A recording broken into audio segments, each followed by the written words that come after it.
आज मैं बात करने वाला हूँ कि वो कौन से कारण हैं जिनकी वजह से एक सनातनी, एक हिंदू का घर सदा के लिए, हमेशा के लिए अपवित्र हो जाता है, नापाक हो जाता है। वो घर फिर कभी पाक नहीं हो सकता है। उस घर की शुद्धि कभी फिर दोबारा नहीं हो सकती है। तो आइए देखते हैं, फिर बात करेंगे। ये जो पुस्तक है इसका नाम है शंख स्मृति। इसका अध्याय है 15 और मंत्र है 8। इसको मैं पढ़ता हूँ, फिर इस पर आप ध्यान देंगे और इसके बाद भी एक मंत्र है, उस पर भी आप ध्यान देंगे तो बहुत सारी बात आपके सामने वाज़ेह हो जाएंगी।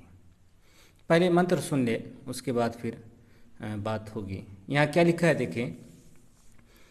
अविवाहिता जो कन्या पिता के घर में रजस्वला हो जाए, उसके मर जाने पर अशोच कभी समाप्त नहीं होता। ये बात है। यानी ऐसी लड़की जिसको माहवारी आ चुकी हो और माहवारी आने के बाद उसकी मौत हो गई हो अपने पिता के घर में, तो फिर वो घर हमेशा के लिए अपवित्र हो जाएगा, नापाक हो जाएगा। अब इसमें कारण क्या है वो मैं आपको बताता हूँ। ये लोग जो मुसलमानों पर ज़्यादा उछलते कूदते हैं, तो मेरी कई वीडियो इस पे आई है कि हिंदू धर्म के अंदर ये बात लाजमी है, ज़रूरी है, बल्कि सबसे ज़्यादा ज़रूरी है।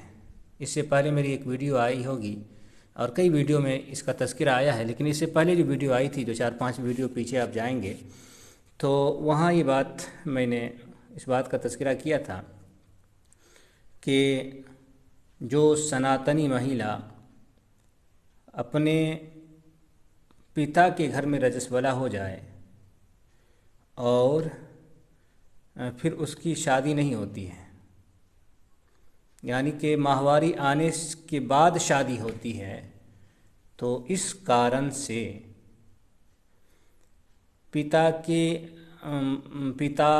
माता, बड़ा भाई, चचा, ये सारे लोग धर्म से बाहर हो जाते हैं। इतनी बड़ी बात है। पतित का शब्द आया है कि लड़की कन्या रजस्वला हो गई, माहवारी आ गया, हैज़ आ गया और उसकी शादी नहीं हुई है, तो बाप, चचा, भाई, माँ, ये सारे लोग, कहीं दादा का भी लफ्ज़ आया है कि ये सारे के सारे लोग धर्म से बाहर हो जाएंगे, पतित हो जाएंगे। पतित का अर्थ होता है धर्म से निकल जाना।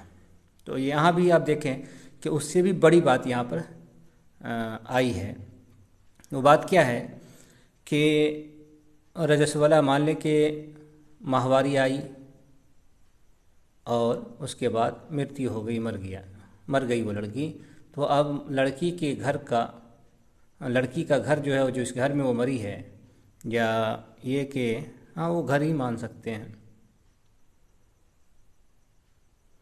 या फिर वो है कि माँ बाप के अंदर से, हाँ ये मान सकते हैं कि वो माँ बाप है, बड़ा भाई है, चचा वगैरह से हमेशा के लिए नापाक हो जाएंगे। और ये भी मान सकते हैं कि घर हमेशा के लिए नापाक हो जाएगा। दोनों चीज़ें हो सकती हैं, दोनों बातें हो सकती हैं। तो आप इससे आप समझ सकते हैं कि ये कितनी बड़ी बात है। और दोनों बात को अगर मिलाएं तो एक ही बात निकलती है। वहाँ जो ये बात आई है कि पतित हो जाता है, धर्म से बाहर निकल जाता है, और यहाँ भी यही बात आई है, तो इससे भी ये जाहिर होता है कि हिंदू धर्म में एक लड़की की शादी हर हाल में रजस वाला होने से, माहवारी आने से पहले पहले हो जानी चाहिए। ये हिंदू धर्म में सारे कर्मों से, सारे कामों से ज़्यादा अहम काम इसको बताया गया है। लेकिन आप देखें यूट्यूब पे इस तरह से निडर हो के झूठ बोलते हैं अपने धर्म पर।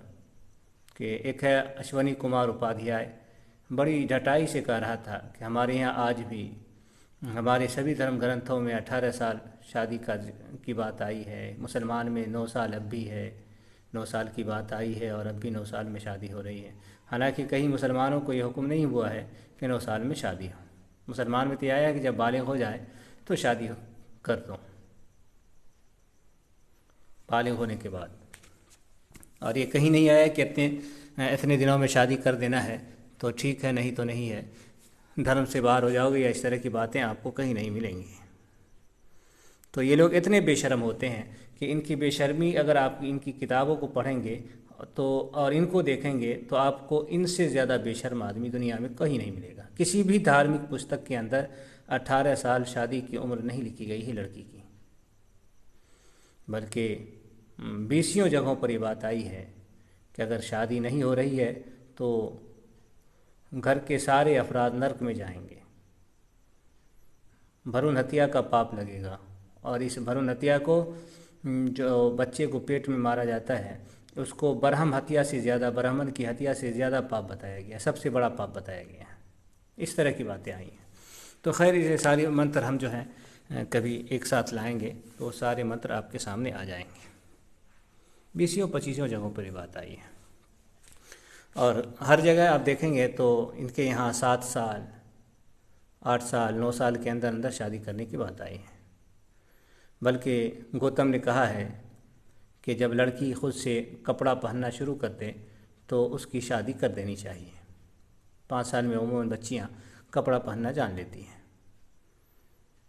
तो इस तरह की बातें जो हैं लिखी हुई इनकी धार्मिक पुस्तकों में है, लेकिन ये लोग इतने बेशर्म होते हैं कि क्या कहा जाए। तो ये बात आ गई आपके सामने कि वो कौन सी सूरत है जिसकी वजह से एक हिंदू का घर और वो हिंदू हमेशा के लिए अपवित्र हो जाता है। अब वो पाक नहीं हो सकता है, चाहे वो जितना भी गंगा जल में डुबकी मार ले, चाहे उसमें मर जाए, तब भी वो पाक नहीं हो सकता है। यहाँ ये बात आपके सामने मौजूद है मंत्र 18 में, अध्याय 15 में, और पुस्तक का नाम है शंख स्मृति, देख सकते हैं। आगे देखिए क्या है कि जो नारी परमादवशहीन वर्ण के पुरुष से बच्चे को जन्म देती है तो ऐसे बच्चे के जन्म और मरण से उत्पन्न होने वाला असोच उस नारी के लिए कभी समाप्त नहीं होता। हाँ, ये बात तो खैर बहुत सी पुस्तकों से सिद्ध होती है, साबित होती है कि जैसे यहाँ जो बात आई है कि कोई लड़की निचली जाति के मर्द से शादी कर ले, अपने से नीचे के जो जात, निचली जो जात है उससे अगर शादी कर ले, जैसे ब्राह्मण की कन्या बेटी क्षत्रिय से या वैश्य या शूद्र से या दलित से कर ले, तो वो लड़की हमेशा के लिए अपवित्र हो जाती है। तो यहाँ ये 2 बातें आपके सामने आई हैं जिसको आप अपने तौर पर समझ सकते हैं। तो खैर इतनी बातें मेरे ख़्याल से काफ़ी थी कहने के लिए और बताने के लिए। अब आप ये समझ सकते हैं कि हिंदू धर्म में कितना ज़रूरी है शादी करना एक बच्ची का रजस्वला होने से पहले। तो खैर रहने देते हैं।